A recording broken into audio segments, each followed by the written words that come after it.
자, 주어진 직각삼각형이 있고요. 그 다음에 내분점들이 있습니다. 내분점들이 있기 때문에 정확한 길이도 다 구할 수 있는 거죠. 자, 그런 상황에서 PQ에서 BC에 평행한 선분을 그어서 자, 베타와 알파를 만들어서 그 각도에 대한 탄젠트 베타 마이너스 알파 값을 구하랍니다. 그럼 알파 베타에 대한 삼각비만 구하시면 되기 때문에 그 삼각형의 길이 관계만 잘 파악하시면 어렵지 않게 구할 수 있을 겁니다. 베타 마이너스 알파를 구하라는 게 아니니까 이런 것들 조심해서 기본 공식들만 여러분들이 덧셈 정리 관련된 기본 공식만 잘 정리하시고 계시면 어렵지 않게 해결할 수 있을 거라고 생각합니다. 자, 원이 있고요. 원 밖에 임의의 점에서 원 내부를 지나는 두 직선을 긋습니다. 그런데 그 두 직선이 이루는 각이 항상 6분의 파이라고 되어 있고요. 이럴 때 원의 중심에서 두 직선 간의 거리의 제곱의 합에 2 곱해져 있는 상태의 최소값을 구하라는 얘기입니다. 그러니까 실제로 A에서 직선을 여러 개 그을 수 있는데 각도는 6분의 파이 상태로 움직이는 거니까 실은 점 A를 중심으로 이렇게 후레쉬를 비친다고 생각하시면 될 것 같아요. 그런 상황입니다. 그런 상황에 이어서 우리가 지금 O하고 A에서 선분을 잇고 나면 O에서 직선까지 거리들을 각 A를 알파와 베타로 표현되어 있는 그런 상황이죠. 그리고 알파 플러스 베타는 6분의 파이니까 우리가 나중에 알파 베타를 정의할 수 있는 거 아닙니까? 그래서 사인 알파나 또는 코사인 알파의 합 또는 차로서 표현이 될 거다 정도는 뭘 할 수 있습니까? 충분히 생각해 볼 수 있는 거죠. 그죠? 그 다음에 우리가 또 생각해 볼 수 있는 건 뭐냐면 이거는 이제 도형의 의미니까 우리가 어떤 도형에 대한 얘기를 할 때 그게 길이가 되든 넓이가 되든 도형 문제에서 이런 대칭 관계 형태를 띠고 있을 때는 항상 그 대칭이 되는 그 기준이 되는 점에서 항상 최소값을 갖던가 또는 최대값을 갖던가 이렇게 되는 겁니다. 그래서 점 A에서 O까지 연결했을 때의 직선이 이렇게 좌우로 그죠? 왔다 갔다 할 수 있다는 거고, 그래서 위의 직선과 아래 직선의 거리가 같을 때 그때 뭐 한다는 얘기입니까? 최소값을 갖지 않을까라는 생각을 해볼 수도 있다는 거죠. 그래서 우리가 이 도형의 변화는 항상 대칭을 중심으로 한번 해석을 해보는 것도 나쁘지는 않습니다. 도형 이해하는데 이거 잘 안 풀릴 때 도움이 되는 경우가 많습니다. 자, 사다리꼴 넓이 구하라는 문제입니다. 윗변 2sin 세타, 윗변 sin 세타. 그러면 우리가 뭐 알아요? 높이 알아야죠. 높이니까 A에서 수선의 발 내려야 되고요. D에서도 수선의 발 내리면 되겠네. 그쵸? 그렇게 해서 2세타와 3세타의 관계식을 이용해서 왜냐면 지금 BC하고 AD가 하나는 2sin 세타, 하나는 sin 세타입니다. 그래서 수선의 발을 내렸을 때 한쪽의 길이를 K라고 하면 한쪽의 길이는 sin 세타 마이너스 K가 되겠죠. 됐습니까? 그래서 그 K 값을 찾는 거예요. 그 K 값을 찾으면 우리가 높이를 그 2세타든 3세타든 이용해서 표현할 수 있다. 이렇게 생각하시는 겁니다. 무슨 말인지 알겠죠? A 수선의 발을 내려요. H, D에 수선의 발을 내립니다. D, M이에요. 그래서 한 변에 B, 이 H를 K라고 놓고 그러면 C, M은 sin 세타 마이너스 K고요. 그렇게 해서 2세타에 대한 높이, 3세타에 대한 높이, 탄젠트값 비교해서 K값 찾으면 되는 거죠. K값 찾아서 다시 2세타에 대해서 AM인가? AH값 높이 할 수 있다? 구할 수 있다? 이런 얘기입니다. 이렇게 어려운 문제 아니고요. 삼각비만 잘. 자, 평면의 사각형이라고 되어 있습니다. 이게 언뜻 보기에는 공간상의 도형처럼 보일 수 있는데 평면 위에 있는 사각형입니다. OA, BC가. 그런데 OA, OB, OC의 길이가 같고요. 그 다음에 각도가 세타, 2세타로 표현되어 있고 코사인 세타가 10분의 9라고 되어 있습니다. 그래서 사인 알파 마이너스 베타의 제곱을 구하라고 그랬고요. 사인 알파 마이너스 베타니까 결국 사인 알파, 사인 베타, 코사인 알파, 코사인 베타를 구하라는 얘기가 될 것 같습니다. 그러니까 결국은 삼각비 하나만 구하면 되는 거죠. 자, 그런데 여기서 제일 중요한 거는 OA, OB, OC의 길이가 같고요. 코사인 세타가 10분의 9라는 건데 그러면 여기서 우리가 생각해 볼 수 있는 게 기본적으로 사인 법칙은 기억을 하고 있는 게 좋고요.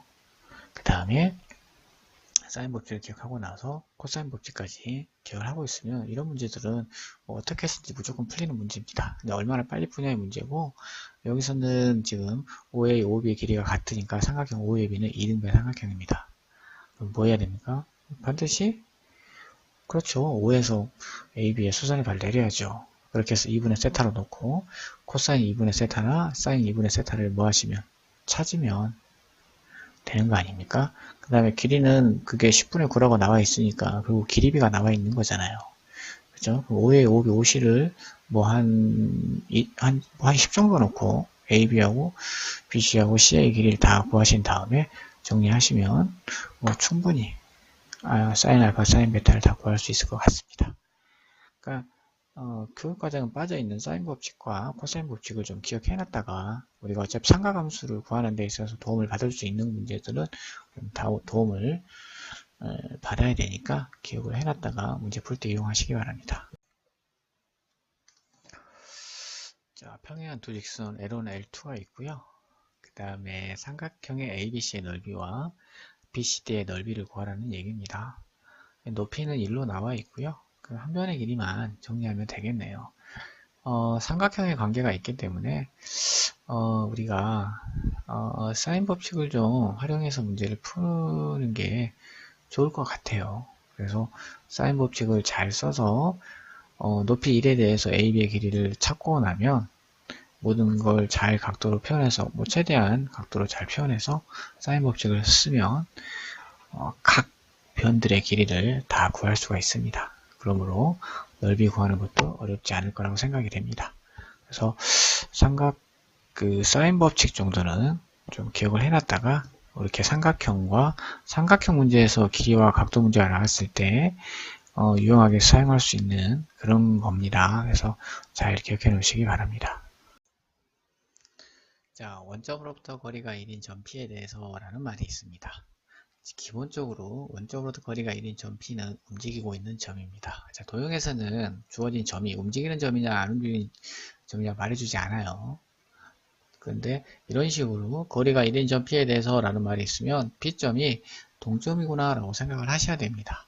그래서 좀 더 구체적으로 얘기하면 원위의 점입니다. 원점이 원의 중심이고요. 반지름의 길이가 1은 원을 그리시고요.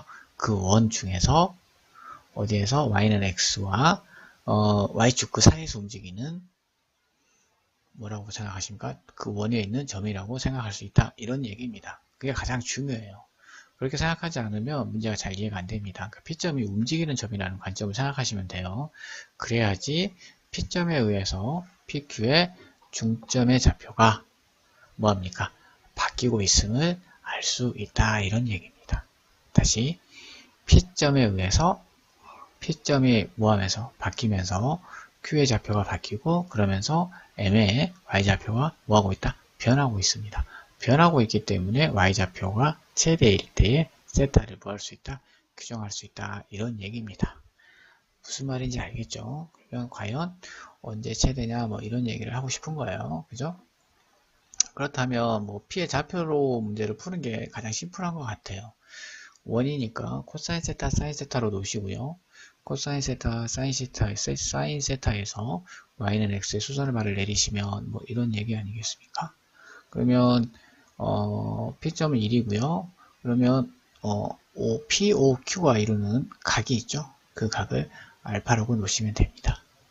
그러면 그 세타는 실제로 이 문제에서 말하는 세타를 기준으로 점 P의 좌표를 잡는 겁니다. 그래서 알파라고 놓으시고요. 그 알파를 통해서 점 Q의 길이를 구할 수가 있습니다. 그러면 Q의 좌표를 또 구할 수 있는 거 아닙니까? 세타 마이너스 알파 이루어진 각이고 길이를 알고 있으니까 또 거기서 또 움직이는 점의 좌표를 또 우리가 명확하게 표현할 수 있는 겁니다. 그래서 기하학적으로 P점이 움직일 때 어느 점에서 P가 어느 점에서 최대가 되는지를 찾지 못하는 상황이기 때문에 P가 움직이는 점이라고 생각하시면 됩니다. 근데 어떤 AB라고 놓으면 너무 막연하잖아요. 그죠? 그래서 원위에 있는 점이라고 P를 놓고 그리고 나서 PQ 관계를 통한 M의 좌표를 찾으시면 세타 값에 따라서 M의 Y좌표의 변화를 우리가 뭐 할 수 있어? 읽을 수 있습니다. 그랬을 때 최대가 될 때 세타를 잡아내시고 그때의 탄젠트 세타 값을 구하시면 되겠습니다.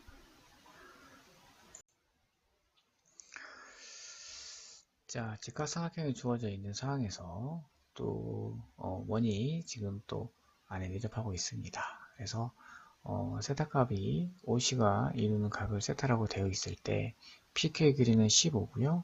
그 다음에 이 안에 있는 원의 반지름의 길이는 6입니다. 이렇게 됐을 때 탄젠트 세타 값을 구하라는 얘기고요.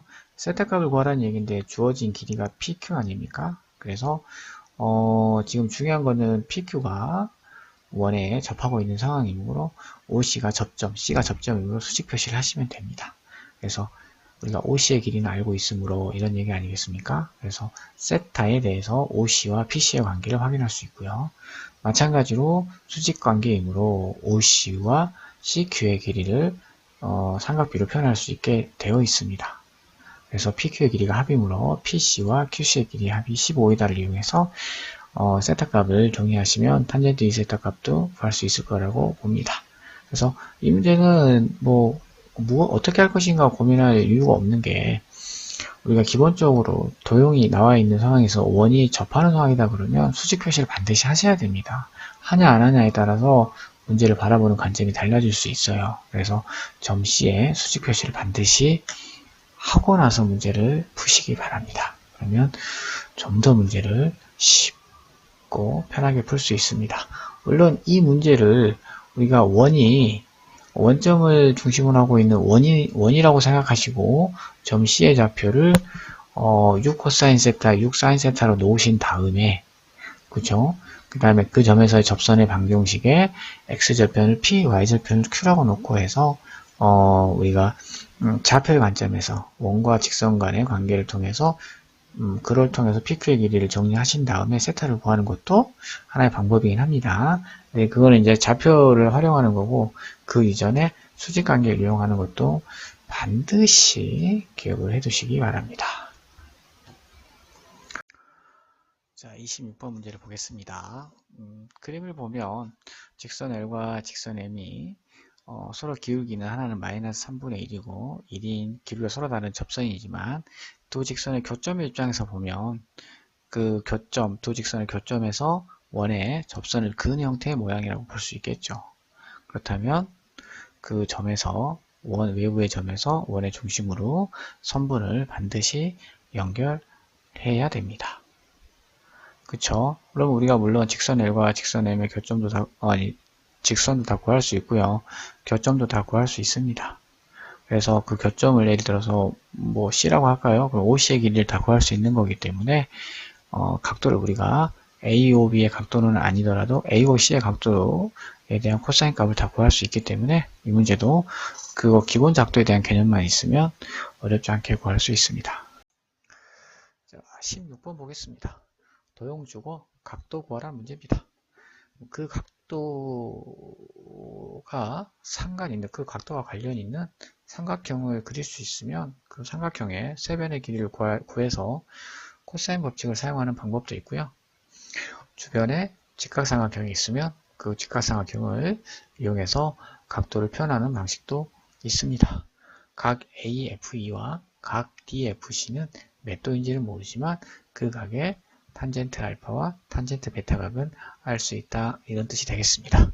또한 삼각형 EFC, 이렇게 삼각형을 긋고 나면 EF의 길이와 FC와 EC의 길이를 내가 구할 수 있다면 코사인 법칙을 써서 탄젠트 세타, 코사인 세타, 사인 세타 무엇이든 구할 수 있다, 이런 뜻이 되겠습니다. 자, 도형에서 각도 구하는 문제는 직각삼각형을 이용하거나 그 각도와 관련된 삼각형의 길이를 이용하시면 되겠습니다.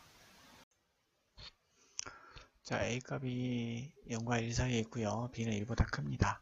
이랬을 때 fxgx 로그 함수가 주어져 있는 상황이고요. 자, 밑이 0과 1 사이에 있거나 1보다 크거나 해서 그래프 좀 다른 형태고요. 그 다음에 x축 평행 이동에 대한 것도 나와 있습니다. 그런데 함수 fx와 그 교점이 gx 위에 점분선 위에 있답니다.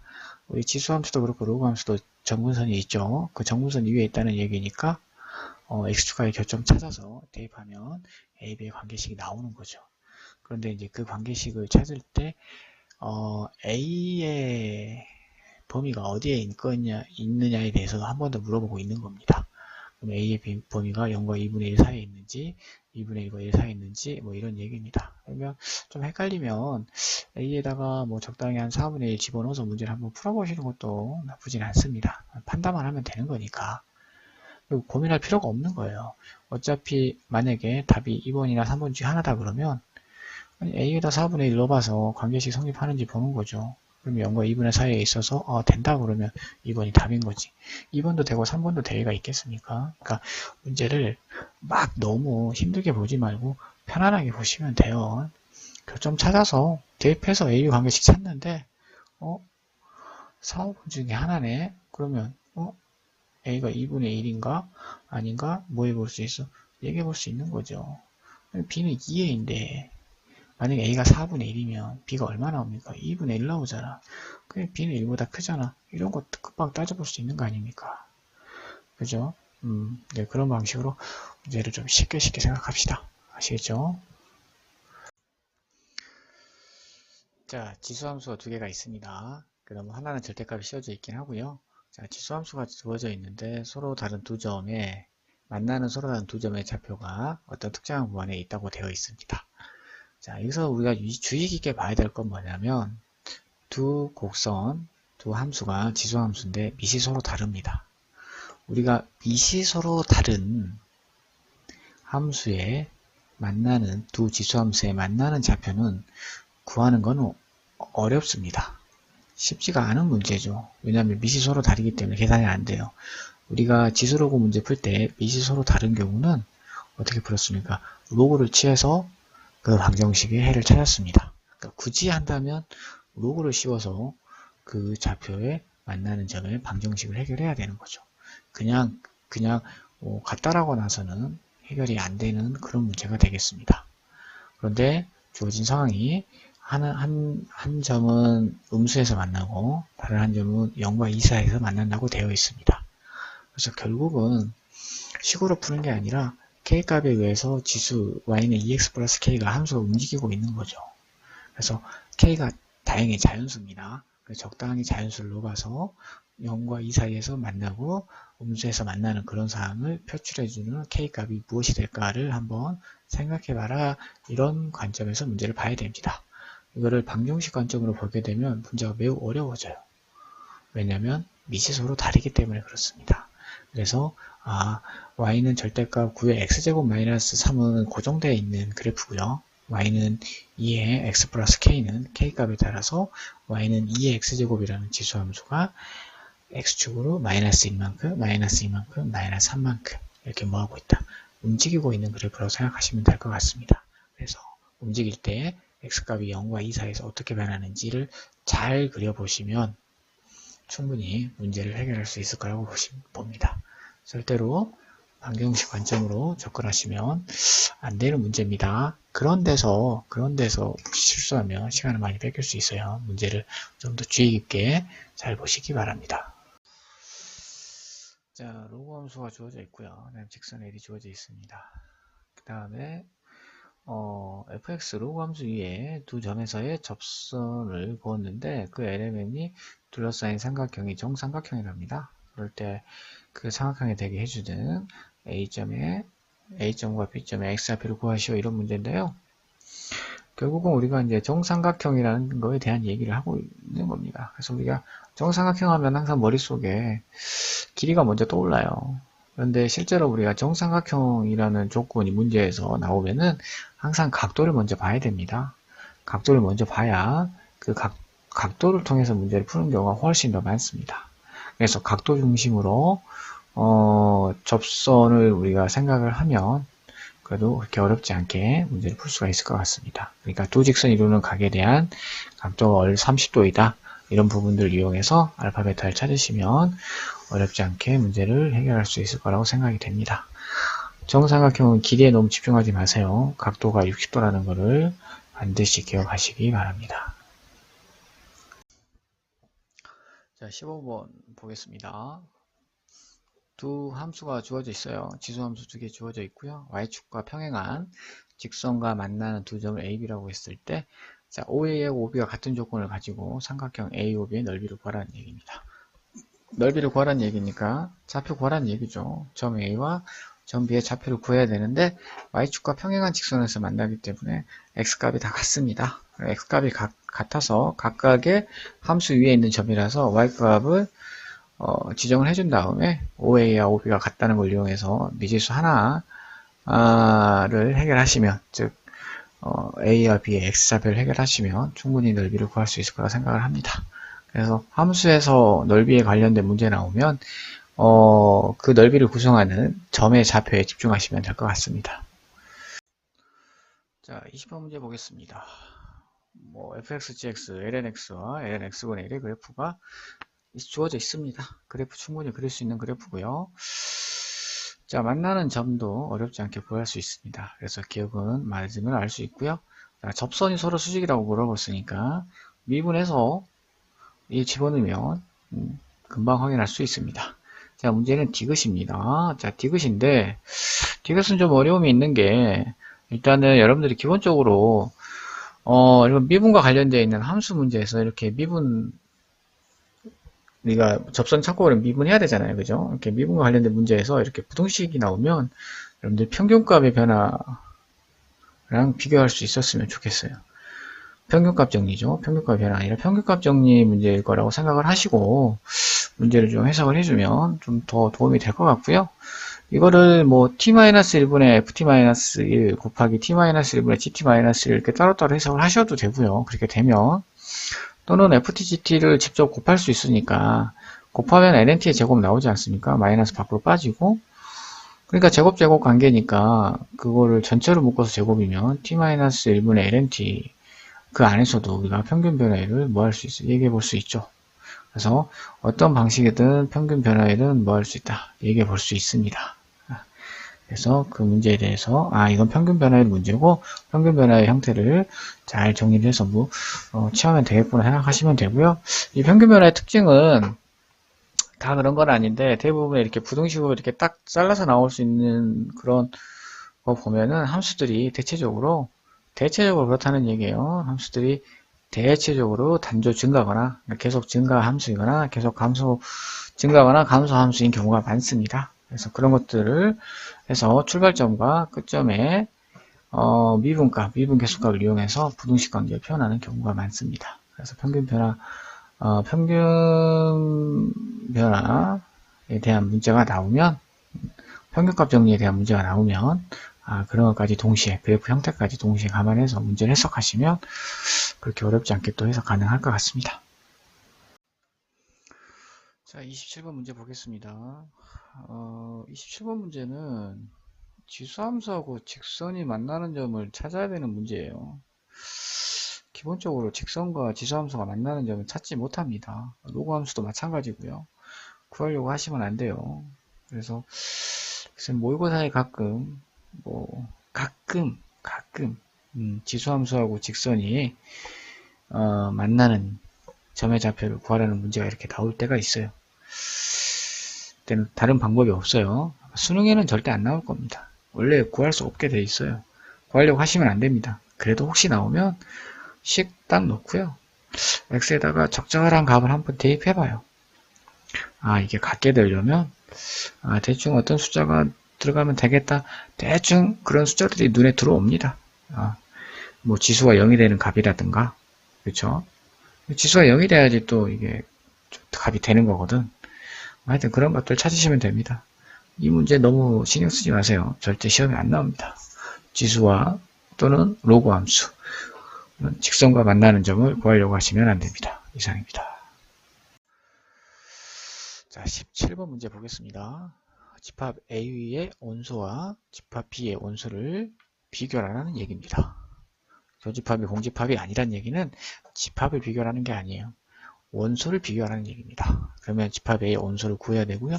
집합 V의 원소를 구해야 됩니다. 비교할 수 있는 X값으로 표현이 돼야 된다는 얘기죠. A는 어렵지 않게 2차 부등식이 되고요. B를 봤을 때 매우 복잡한 미지수가 있는 식처럼 보이지만 반드시 인수분해가 됩니다. 왜냐하면 원소끼리 비교해야 되므로 X의 범위가 나와줘야 되거든요. 그래서 두려워하지 마시고 미지수가 있더라도 이런 이런 식의 2차 부등식들은 인수분해가 된다는 거 반드시 기억하시기 바랍니다. 인수분해해서 로그 EX 해를 찾으시고 그 다음에 X의 해를 찾으신 다음에 A의 온수와 B의 온수를 비교하시면 되겠습니다. 자, 29번 보겠습니다. 두 개 함수 있고요. 둘러싸인 부분에 X좌표, Y좌표가 모두 자연수인 점의 개수가 4가 되도록 하는 자연수 n의 개수를 구하랍니다. 자, 주어진 곡선이 하나는 지수함수고요. 하나는 로그함수입니다.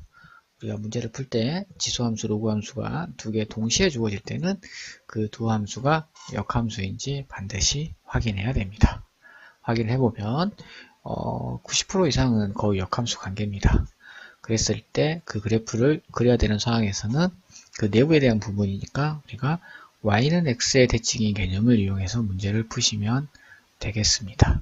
그래서 y는 x로 푸시면 어차피 대칭 관계이기 때문에 우리가 양쪽을 다 보는 게 아니라 대칭 한쪽만 봐도 문제를 해결할 수가 있습니다. 그래서 x좌표와 y좌표 모두 자연수인 점의 개수니까 x가 자연수인 것 중에 y가 자연수인 걸 찾으시고요. 이런 식으로 잘 정리하시면 자연수의 n의 값을 구할 수 있습니다. 지수함수와 로그함수가 같이 나올 때는 역함수인지 아닌지 반드시 확인하시기 바랍니다.